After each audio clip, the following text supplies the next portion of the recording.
The leadership landscape has changed. Things now in 2022 are so different than the way they were during the heat of the pandemic in 2020, during the recovery of the pandemic in 2021. Things are so different now as we find a new norm in the world of leadership because things are different. I want to read you a few stats to show you how that's the case. This was a recent study done in 2022 that found that 63% of millennials believe that they aren't being fully developed as leaders by their employers for leadership positions, as well as developing the next generation of leaders is currently the top challenge for 55% of CEOs, according to this recent survey. Obviously, we need guidance when it comes to leadership. You may be a leader in your organization. You may be a business owner who is ready to recognize their up and coming leaders so that you can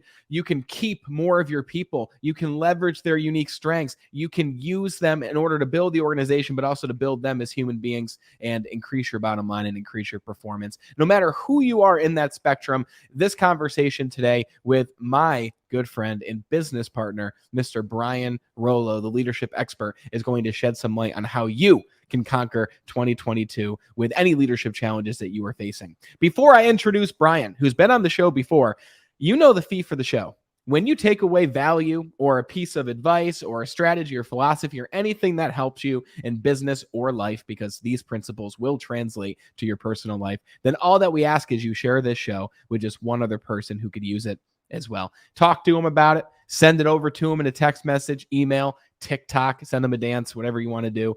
That's the only fee for the show. No ads, no sponsors. Thank you for being the best part of the Be Better team. And without further ado, let's talk about how to conquer these leadership challenges with Mr. Brian Rollo. And for those who don't know Brian Rollo, he was on the show in January of 2021, right? He is a coach, a consultant, and a founder who is focused on helping organizations and individuals harness the power of influential leadership. He is the author of the 10 Habits of Influential Leaders. If you don't have it, you got to go pick it up right now. And Brian uses his practical frameworks and processes to help hundreds of managers and leaders become even more influential in their organizations and in their life.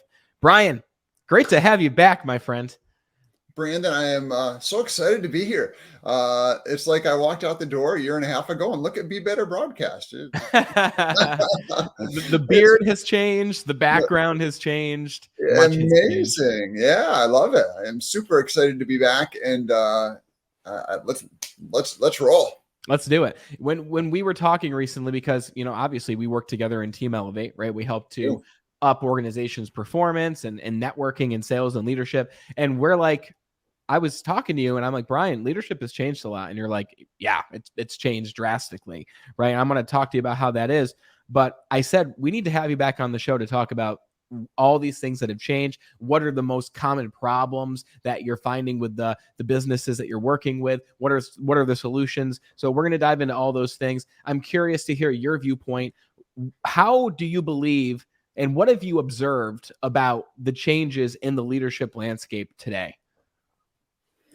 Yeah. Oh man, there's so much. We could probably do our whole conversation on that. A lot has changed. And let me backdate. And I think we talked about this last time, but every time we talk about this, I think it's important to sort of set the frame. Go way back to 1970. A famous economist at that time by the name of Milton Friedman introduced a theory that pretty much every business would grasp to from then on, which was that the sole purpose of a company is to make money. So Friedman said, and this became sort of like the religion of business, that the sole purpose of a business is to make money. And they taught it in business schools, still do teach it in business schools. And I think it was even twisted beyond his initial implication into being that we'll do anything to make money. And that's what the purpose of a business should be. So the evolution of that became, if we have to sort of forget about our employees to make money, we'll do it. If we have to do things that are a little over the line ethically, we'll do it because our sole purpose is to make money. At the same time, society has changed over the past 50 years since Friedman did that. We're still coming out of like an industrial era where you could sort of treat people like machines and it would work okay. the world has changed. We're now in a thought leadership world. We're now in a knowledge world. We're now in a communication world. And you can't treat people the same way you treated them back in 1970 and expect the same results. So we were sort of at this unique time a couple of years ago where the world was starting to shift. And in fact, a lot of the biggest business leaders came out a few years ago, I think 17 maybe, and said we reject everything Friedman said. And in fact, treating our employees well, treating the community well is just as important as making money because the world has changed. So the movement was starting to shift there, and then the pandemic came. And that, I think, obviously has changed the game even more and accelerated the rate of change. And by the way, it's not all pandemic related. Some other things were happening at the same time, like the gig economy, right? People's ability to go make money without having to answer to a boss. Yeah. These things were all happening at the same time and really shifted the relationship between companies and the people who work there. Wow. It just seems to me from an outside perspective that this changed so fast. Like I think about the first jobs that I worked at, even I worked at a Six Flags theme park when I was 15. And I think that's relevant because that was like the first job where I really learned what leadership even really was. I didn't really understand it at that point. You know, it was more about being a manager, not a leader, which obviously they're very different. But things then were so much different than they are now. Even when I first started at cellular sales years ago and I started moving up the ranks to be a leader, I noticed the greater focus on the human being and the greater focus on helping other people grow. And I only noticed that because in sales, there's high turnover. People were constantly leaving. And I feel like right now, especially with a lot of businesses out there who are saying things like, oh, it's so hard to find people. We're so short-staffed. Well, I still work with cellular sales, and I've noticed that we're fully staffed. Like we're not hurting for staff. And at the same time, there are multiple leadership programs in place to help new leaders develop. They're constantly focused on pouring money into developing their people, even for people who aren't leaders. Like there's a leaders in training program for people who aren't currently in a position. But again, when I say they're not leaders, they simply just don't hold the title yet, right? You can be a leader without having the title, which is something that we talked about in our last conversation. I mean, when it comes to making that transition from that industrial mindset to really what we're in now, what do you believe is the biggest piece that businesses who may be behind in this philosophy should focus on in order to best and most smoothly make that transition, if you can smoothly make that transition? Two things. Somewhat radical, maybe. I think every business that wants to succeed, and maybe just every business, should immediately do away with every management position and replace them with coach positions. Because people don't need to be managed anymore, but people desperately need to be coached. People desperately need to have someone on their side to help them grow, to help them develop their skills. And that is the kind of thing that is going to help your organization succeed and at the same time help the individual succeed and create that bond of loyalty. Now, I'm not saying that processes still don't need to be managed. They do, obviously. Management skills are definitely not going anywhere. Somebody needs to organize projects. Somebody needs to create the schedule. Somebody needs to do those kind of management tasks. But I would submit that those should be secondary to coaching the people. Let's touch on that first point, and then we'll get to the second one. What is the difference between management and coaching? Like, what's the big difference there, the dichotomy between them? Well, let's just think about the language, right? If I come to work at your company and you tell me, Brian, you need a manager, what's the implication? Someone's looking over you. Someone's watching you. Someone's micromanaging every move that you make. The implication is I need to be managed. Yeah. Brian, you have a supervisor. What's the implication? You need to be supervised. I'm a toddler. I need to be supervised. What is the implication to the person in that position? Brandon, you're a manager. Brandon, you're a supervisor. What should I do? Well, I guess I should watch these kids like they're toddlers and make sure they're not doing anything wrong. That was a very simple way to look at it, but the language itself sort of sets expectations.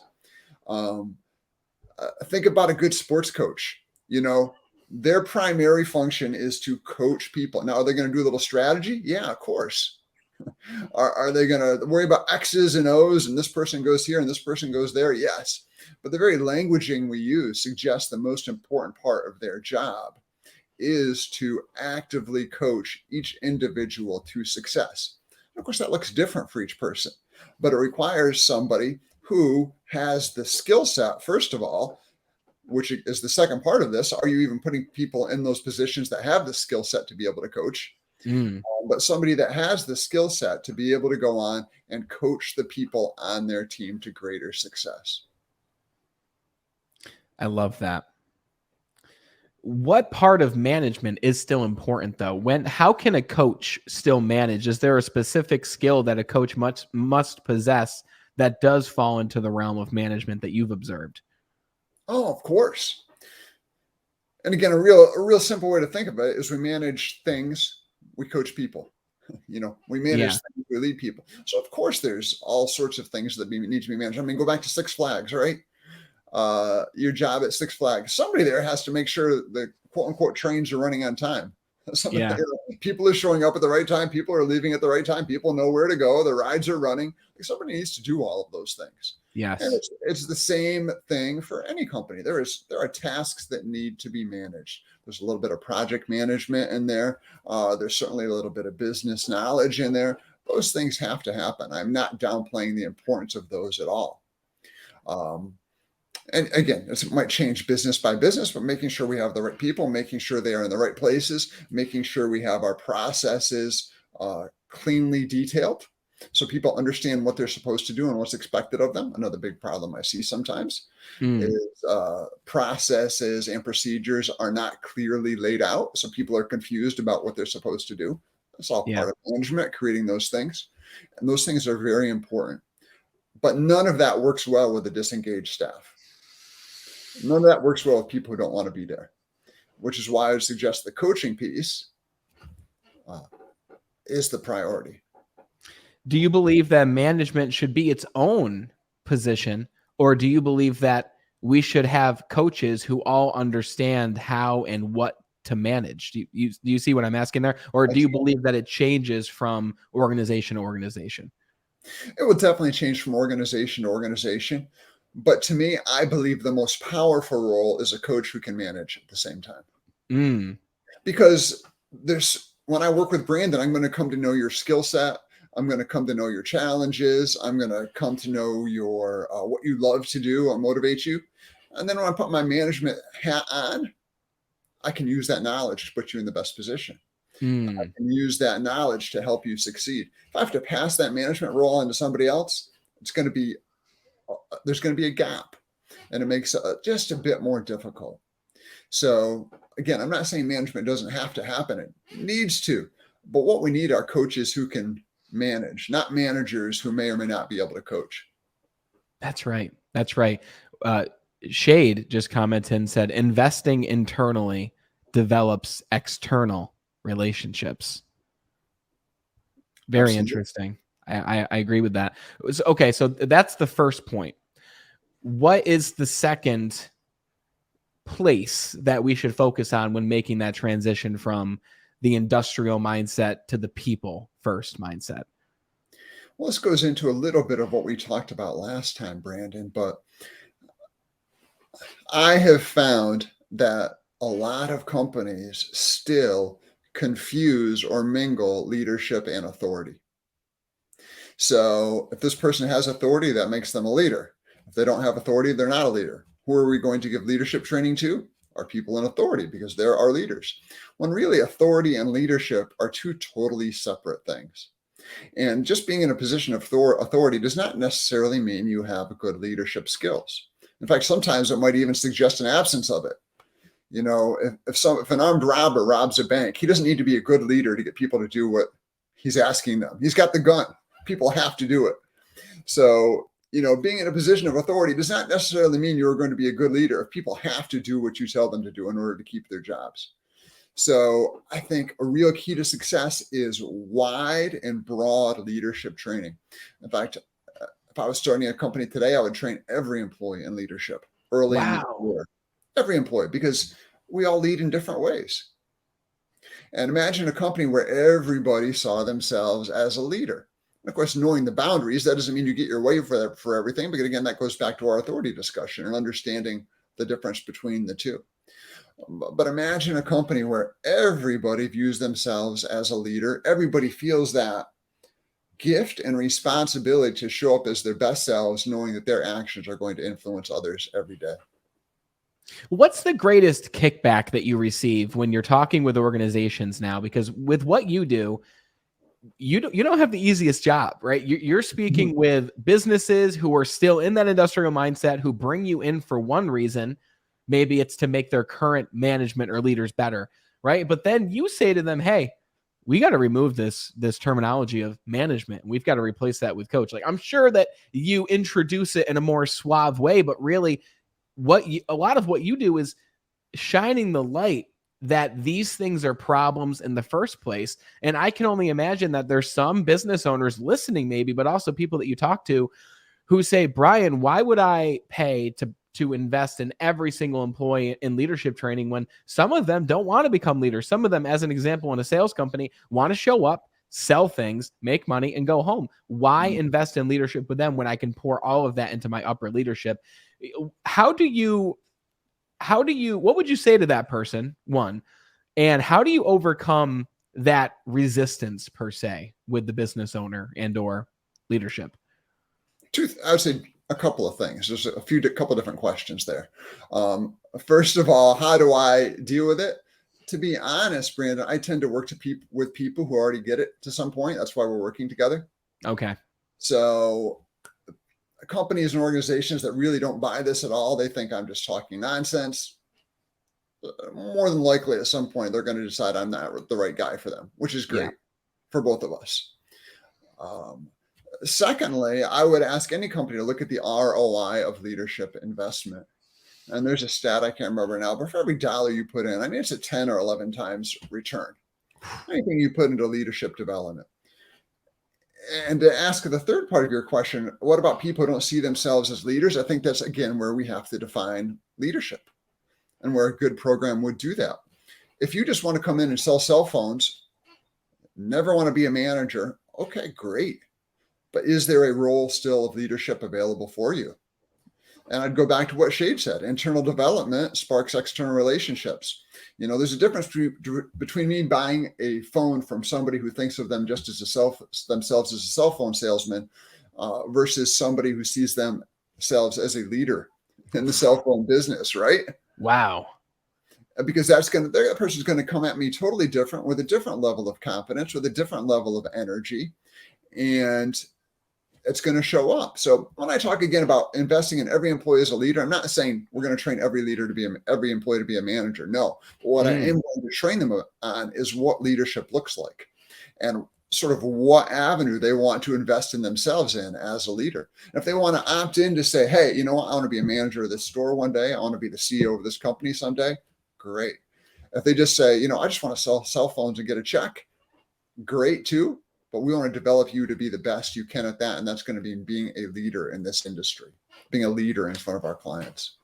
That's right. I see so many people who they join the company, and even though they don't want to necessarily become a leader, that immediately expels them from any opportunity to go to a development training or be sent to a specific seminar. Like there's programs with several companies that I've done work with where once you apply to be a part of this leaders and training program, then you can go to all these different seminars and trainings and develop. But if you never apply, then you're never essentially given the opportunity to go there. And this is why people are leaving companies, because they start there and then, 6 months in, they're bored. They're like, I know everything about my job. Like I'm simply another cog in the wheel, right? You see all these memes on Facebook about, use all your sick time, use all your personal time. You're just a number. You're just a name. Like the reality is, what if that didn't have to be the case? What if we did invest in every single employee? What if, even if that person didn't want a management or leadership title or position, we still help them develop in their leadership skills? You said we have to define leadership in order to really even have this conversation. How do you define what leadership is? And I kind of a two-parter here. I know I'm throwing a lot at you, but they kind of go together. what is a leader, Brian? And specifically, if someone doesn't want the title of leadership, what are the skills that we can deem fall under the umbrella of leadership that we can help them improve and develop in? Yeah. All right, great. So can I walk back a little bit? Please. And then we'll get through your list. But I just want to address another point from our previous conversation there. We'll go back to, again, the person, I'm just a cog in the wheel. I'm just, this, I just want to sell my cell phones and go home. Fine and good. But I have found that I think for almost everybody at heart, whether or not they'll admit it to the rest of the world or not, nobody wants to be bad at their job. Nobody wants to suffer for 40 hours a week. Nobody wants to feel like they're not contributing. I think it's a human need for us to want to develop our skills. It's a human need for us to want to feel like we are contributing to something. And I don't think your job should be all of that in your life, but it's part of it. And I think for almost everybody, again, whether or not we admit it or not, we want to do well at work. We want to feel like we are contributing and making a difference. So part of the leadership training is going to be tapping into that. Simply helping people become better at the job that they are designed to do, essentially. Yeah, exactly. I mean, we can go back to, Maslow's hierarchy of needs. The list of this list was put together about the needs every human has. And at the bottom of it is breathing, we need to breathe, we need to eat. And at the top is self-actualization, being the best person of ourselves. And I think everybody has that need to some extent, again. And I think a good leadership development program is going to recognize that.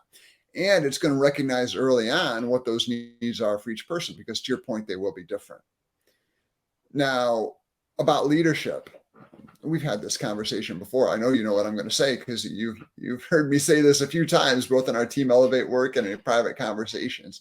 But leadership is simply helping someone else succeed at a goal, helping someone else succeed at a worthwhile goal. If you can help that person get from point A to point B with a little coaching, with a little guidance, you are a leader to that person. And that's what leadership is. Now, we could talk about the traits of being a leader. Do you have to have courage? Yes. Do you have to tell the truth? Yes. Do you have to have integrity? Yes. We can go through a list of 20 of those things easily. But at the bottom, at the heart of the matter, that's what we're doing as leaders. We're helping somebody else get from point A to point B. We're helping them meet that goal. Can you train someone on courage and integrity, or is that something that you either have or you don't have? Those are tough. Here's what I'll say. Let me take that as a broader question first, Brandon. Can you train somebody to be a leader? Which I think maybe is what you're asking me. And I would say absolutely yes, if they have that as an intent. If they really, at the end of the day, do want to help people to get from point A to point B, it's just a collection of skills. Now, part of that is going to be acting with integrity. Part of that is going to be having courage. But I think to do those questions a real service, we would have to dive into what those look like for each person and where are the challenges. Because there is going to be challenges in your day-to-day, depending on your job, depending on your position, challenges to your integrity. Do I say this thing happened when it didn't?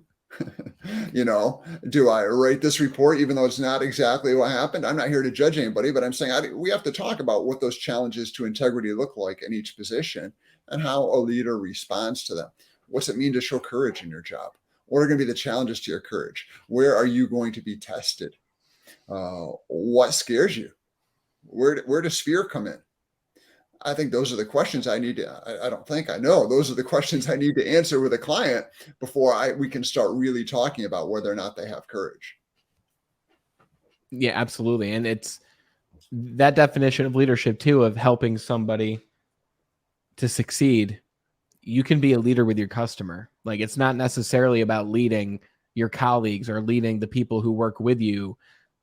You're leading your customer to a better solution, right? It's like that mindset that I really love that you said earlier that I just want to touch on, of you can just be a cell phone salesperson or you can be a leader in the cell phone industry. Like, a lot of what we're talking about here is a language shift, and the language shift from manager to leader, the language shift from manager to coach, the language shift from just a rep to a leader, right? Like that language shift alone makes a big difference in how you feel about what you do. Shade writes again that he believes some of the problem is people, they're not committing to the visualization part. They don't see it.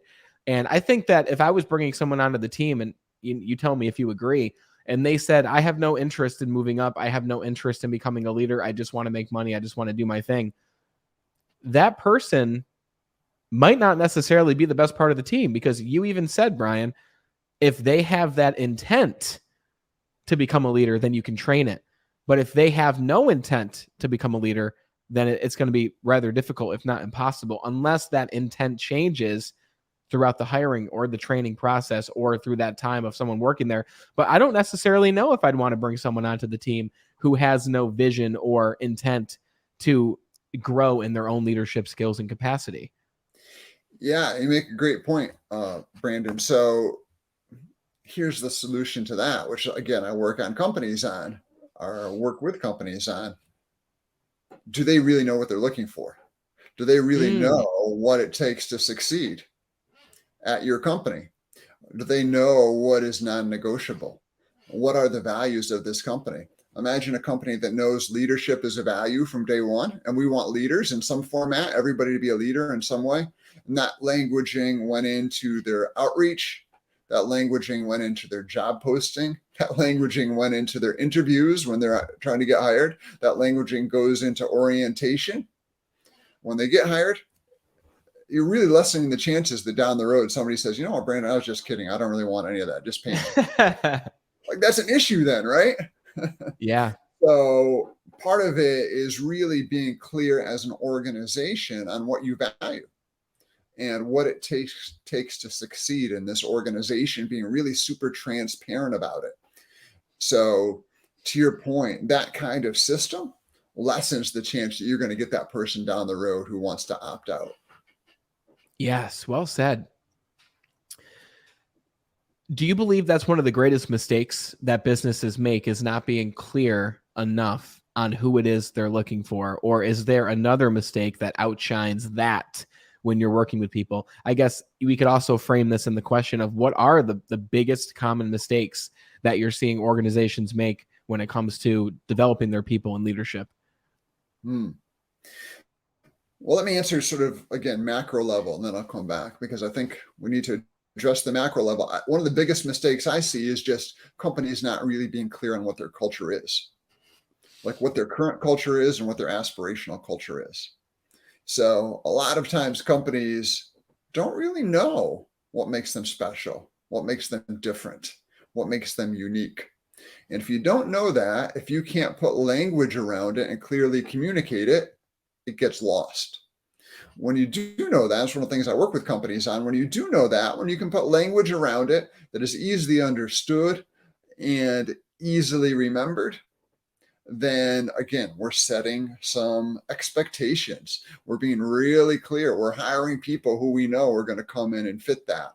And the more they fit that, the more they become candidates down the road to be our future leaders. Now, if a manager said to you, or a leader that you're working with said to you, and I know you were going to continue, but I want to stop there because that's a very insightful point. And they said, Brian, obviously you probably wouldn't help this person, or they probably wouldn't say this, but let's say they did. They say, Brian, I got 2 minutes and I need to figure this thing out.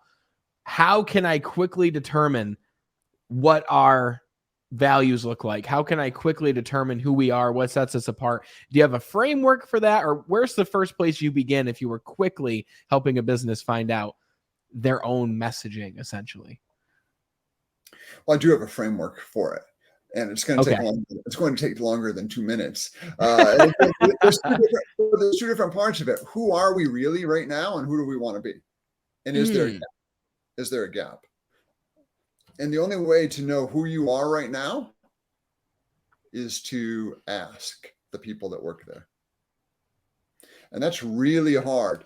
I have found that the CEO, the executive leadership teams at larger companies are the last people to really understand the culture. Wow. Because they see a very sheltered version of it. If you're the CEO, Brandon, I'm going to smile and put on my best face every time I see you. Brandon asks me, how's it going? I'm incentivized to tell the CEO everything's going really well. Yeah.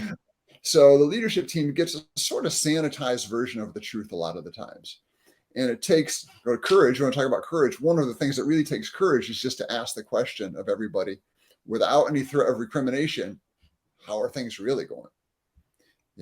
That's so And to true. really open yourself up to hear that. So if you want to think about who we are, that's what you need to do. You need to open that conversation up to everybody that's part of that organization, every stakeholder, and see who have we become when we weren't paying attention. Yes. It reminds me of a friend of mine. He's the regional director of upstate New York cellular sales, Luke Fletcher. And he asked himself the question, who are we and who do we want to be? And he's always been very insightful. He's always looking to have that upper edge, always looking to become an even greater leader in business and in life. And he went back to the sales floor, right? This is unheard of, by the way. Regional directors don't just go back on the sales floor and sell phones, right? But he said, I'm going to do this, but I have no idea what I'm doing. So I have to be retrained to do this. He actually retrained for a month on how to sell phones, how to use the systems, went through all the online training to learn what he had to learn. And the answers that people gave him started to become very different when he asked them how they're doing. What would you like to see changed? It went from what you said, the smile of, oh, things are going great, to when they're actually on the sales floor with them. And he says, wow, we've seen like 3 people come in today. People started to become a lot more real with him and give him real answers. And then with those real answers, he was able to actually make changes. But I also believe that this is the importance of having great communication from the top to the quote unquote bottom. You've got your leaders in the store who then communicate to the leaders in the area, who then communicate to Luke and the people at the very top. If that communication structure, the communication train per se, is intact and all the cars are connected, then you don't necessarily need to go back to the sales floor to get those answers. Do you agree with that? What are your thoughts on that? I do agree. Easier said than done if it hasn't been happening. Yeah, Because that's true. you have to create a culture of transparency where we're going to tell each other the truth, even if it's uncomfortable. That is something, if people aren't used to doing it, you just can't say start doing this tomorrow and expect them to do it. It's a little bit of work. Also requires a separate skill set or separate philosophy and leadership that we are willing to hear the truth without threats of punishment. Yes. I'm willing to hear Brandon tell me the truth without the wink, wink, nudge, nudge. Don't say something I don't want to hear, Brandon. Don't make me look bad. Right? Because if there's any of that, you're still gonna get the sanitized version. You're gonna get the public version. What you need to hear is what they're saying in the break room. What you need to hear is what they're saying in the group text. Right? And you need to get to the level where people are comfortable sharing that information. And if you do, your world expands, like Luke. If you do, your world expands, like the scales fall from your eyes, and you can see what is really happening in the world. And then once we grasp that, we see, is there a gap between who we really are, who we've become, and who we want to be? And if so, how big is it? And if so, how do we bridge that gap? Well said. I think that question that we keep going back to of who am I now and who do I want to become? I say it now in a singular sense because that's a powerful question that all of us should be asking every day. At the very least, every week, writing down who are we?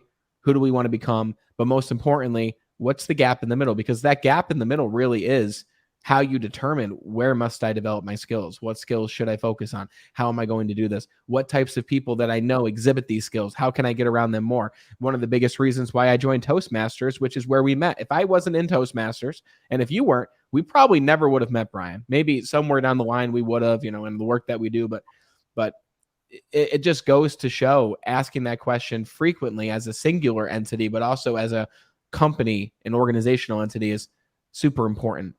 Now, I wish we had like unlimited time because I have so many questions for you, but I do want to ask you this one because I'm curious. It's been almost a few years since we spoke. Your book's been on the shelves now for a few years as well. And again, for everyone listening, Brian's book is The 10 Habits of Influential Leaders. It's an incredible book. It's not the most difficult read, which is amazing because it can be for any level of leadership in your organization. Grab this book for them. Check it out. It's 10 habits they can begin using immediately. I'm curious, though, after the work that you've done in the past few years, because I look at my book and I'm like, oh my God, there's so much I would add to it, but I'm not going to do that. I'm just going to write a new book, right? If you could add, and the publisher said, Brian, we're taking this book off the shelf tomorrow, unless you can add one more habit minimum to this book, right? And you're like, oh, now it's going to be 11 habits. Is there a new habit that you would add to the book? Or if it's not a habit necessarily, what would you go back and add to the book now from what you've learned in the past few years?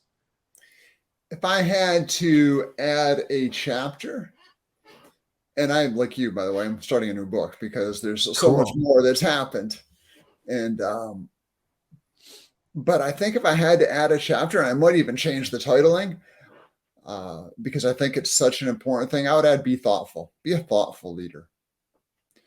It's so easy to become reactive, and we are living in a world that rewards reactiveness, rewards sort of a shallow approach. And I hope I don't say this and sound all judgmental. That's not what I'm trying to do. But we see it all around us, you know. We see on social media a meme that says you should do this, you know. Gary Vee, bless his heart, puts up a meme that says, this is what it means to be a leader. Oh, okay, that's a pretty cool sentence in 20 words. But can I take that and actually change what I do? Can I take that and actually apply it? So I think there's a level of thoughtfulness that really goes into it, a level of being able to think deeply about my company, how I'm coming across as a leader, to your point, and really take the time to do that, go slow from there, but make sure you're working from that thoughtful base. And I'm always thinking in my mind, okay, be more thoughtful. And I'm very, not analytical, but very step-by-step, right?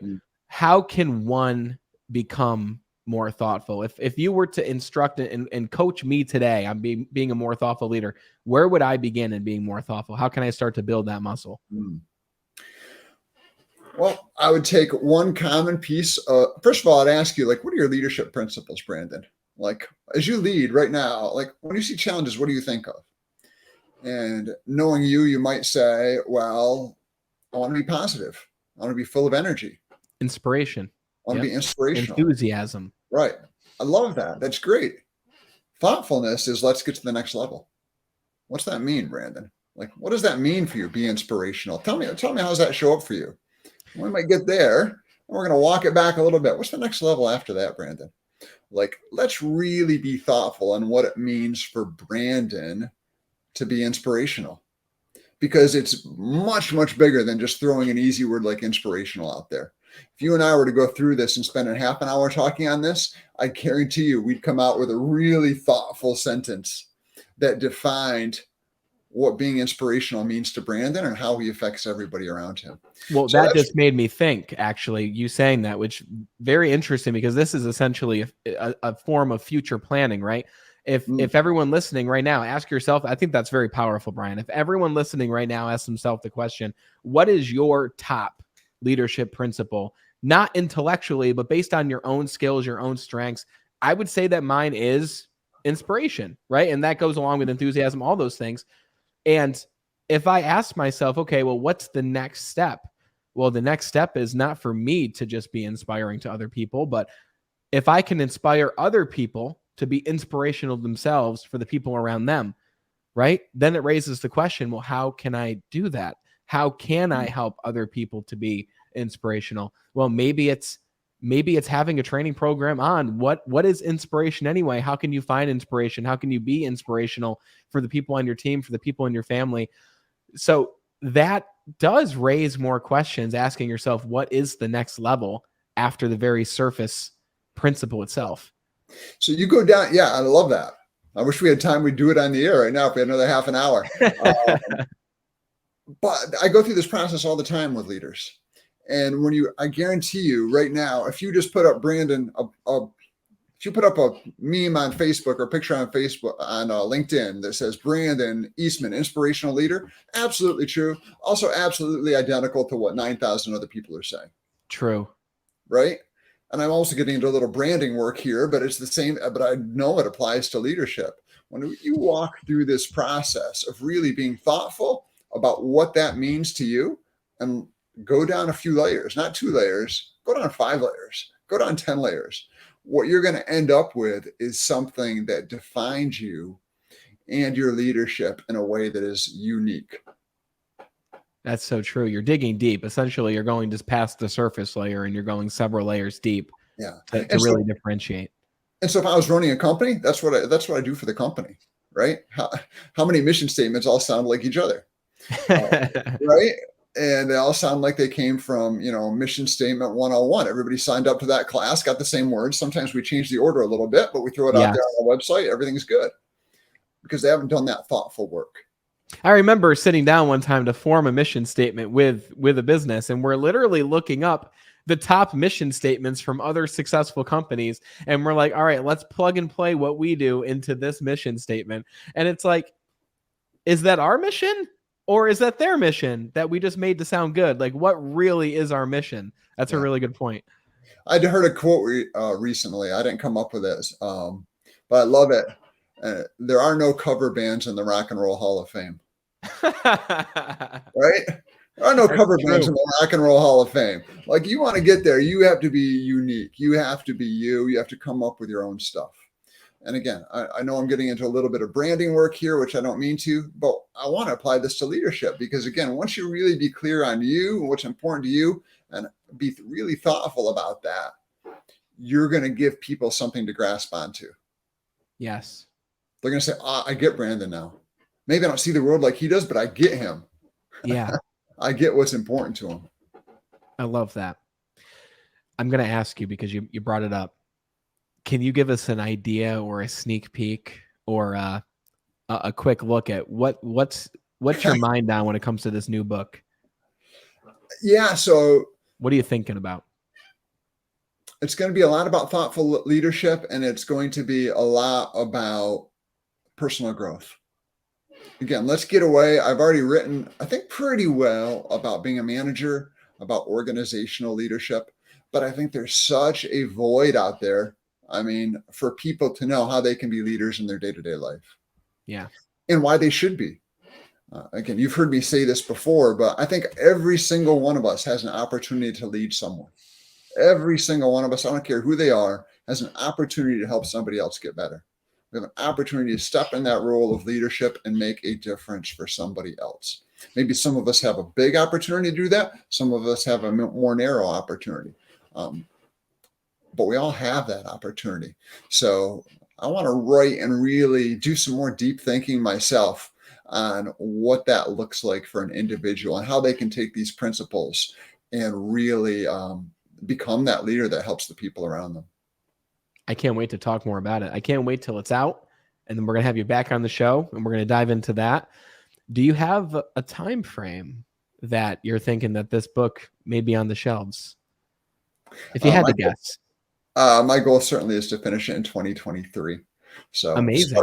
Started writing it.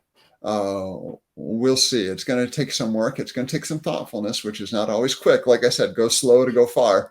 Yeah. But it's going to be out there. My goal certainly is in 2023 to have that out there, and I'm excited for it. I'm excited too. Your newsletter is unique in itself. It's very valuable, and I get a lot of newsletters that they have some value, but then they just sell me like every day. And it's gotten to the point where I unsubscribe from 99% of them. There's 3 newsletters that I'm on. I actually counted before this conversation, and you're one of the 3, and you've been one of the 3 for several years now. And your newsletters only get better and better and better. For everyone listening, Brian's newsletter is called the Lead the Way newsletter. It's a free sign up. There's a link in the description to go check it out. But I want to hear from you, and I'm sure they do too, Brian. What can people expect when they sign up for your newsletter, and what does it look like? My newsletter comes out on Mondays, and it's really just designed to be something on Monday morning, sometimes a little later in the morning, you're going to get a message that's going to help you set your frame to lead that week. To your point, it's not really pitchy. I probably do a horrible job of actually including CTAs and things like that, but it's my best thinking on how you can take leadership tips, what's going on in my mind, what I'm seeing as I work with clients, and how I can share that in a way that people can benefit from it. Whether, again, you're leading at a company, which I have a lot of people who's on that newsletter that are in positions of leadership at companies, but then I've got a lot of folks who aren't. They're just trying to be the best version of themselves. And so my goal is just to give you something concise that you can take and put into action that week. Like the nitty gritty, I also share usually anywhere from 1 to 3 book review videos because I love those. I'm a reader myself, but I can never read as many books as I like.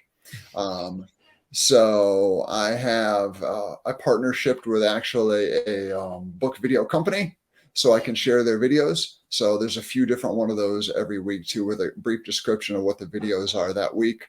I'll share usually a quote that I'm thinking about that week, and maybe an article or two that I think people will find interesting. Super cool. Everyone, you got to get on the newsletter, whether you're a leader in a company now or whether you just want to improve in your own skills to be a better leader in your family and your community. We're all leaders, right? And we talked about that today. And the Lead the Way newsletter is going to help you be there. Link in the description. Go check it out. For those listening, it is at brianrollo.com. So Rollo is ROLLO.com/newsletter. brianrollo.com/newsletter. Enter your email and you'll get that newsletter every Monday from my dear friend, Brian Rollo. Brian, it's always great speaking to you. Thanks so much for joining us. It's a very different conversation this time than last time, which just goes to show how much you continue to evolve, how much you continue to grow. And I'm super excited to hear more about your work on thoughtful leadership and our next conversation that will likely be in 2023. Fantastic. Thank you so much for this, Brandon. I love talking to you, and I love your work here. It's amazing. Right back at you, sir. Thank you. You've got things you can take right now, guys, in order to improve your own leadership skills, in order to improve in the minute details of what skills even go into leadership. You've got courage, you've got integrity, you've got enthusiasm, you've got inspiration, but going deeper into that as a thoughtful leader, like we talked about in this conversation, and asking yourself, what's the next level of this leadership principle? How can I take it to the next level at work? How can I take it to the next level at home? We talked about 2 things you can do right now to continue transitioning from that factory industrial mindset to a people first mindset. We talked about what leadership actually is, which is helping someone else succeed. And you can do that by removing management positions and turning them into coaching positions. It's a language shift, but it's a powerful shift nonetheless, just by changing a word or two, and as well as wide and broad leadership training, even for the people who don't necessarily want to, or they're not ready to move into a leadership role. They're never going to be ready unless you introduce training to them right now. You heard the stat from Brian. It wasn't an exact stat, but it's probably pretty damn close. Every dollar you put into your own leadership training is going to generate a 10x return for you, your business, and your organization. Thanks so much for engaging with this conversation. Please share this show with just one person if you took away any inspiration or strategy or insights from the conversation with Brian Rollo and myself. Be sure to check out the Lead the Way newsletter below so you can enter Brian's world and be blessed with his own wisdom that he's sending to you every Monday. And thank you for being the best part of the Be Better team. Thanks so much for watching and listening. And until we talk again next time, continue to be better.